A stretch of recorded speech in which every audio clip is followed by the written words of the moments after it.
Hello guys, আসসালামু আলাইকুম। আজকে আবার চলে আসলাম হামিটা কম্বোতে কীভাবে আপনারা 10টি কার্ড অ্যাক্টিভ করবেন সে ভিডিও নিয়ে। তো যারা এখন হামিটা কম্বোতে জয়েন হননি তারা সবাই ভালো একটা লস করতেছেন, তাড়াতাড়ি জয়েন হয়ে নেন, এখান থেকে ভালো একটা প্রফিট পাবেন।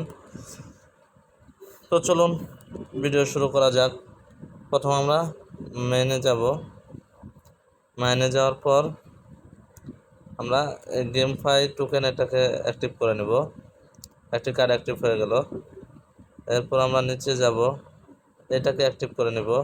মার্জিন ট্রেডিং X30কে X30তে অ্যাক্টিভ করে দেব।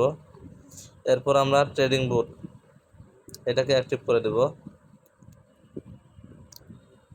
দেখুন 5 মিলিয়ন কয়েন পেয়ে গেলাম। তো ভিডিওটি যদি ভালো লাগে অবশ্যই একটি লাইক করে দেবেন, আর যারা এখন আমার চ্যানেলটি সাবস্ক্রাইব করেননি অবশ্যই চ্যানেলটি সাবস্ক্রাইব করে দেবেন। যারা ফেসবুক পেজ থেকে দেখছেন অবশ্যই ফেসবুক পেজটি ফলো করে দেবেন। আর যারা এখনও টেলিগ্রাম চ্যানেলে জয়েন হননি অবশ্যই টেলিগ্রাম চ্যানেলে জয়েন হয়ে নেবেন, কারণ সকল আপডেট সবার আগে টেলিগ্রাম চ্যানেলে দেওয়া হয়। তো আজ এ পর্যন্তই, সবাই ভালো থাকবেন, সুস্থ থাকবেন, আল্লাহ হাফেজ।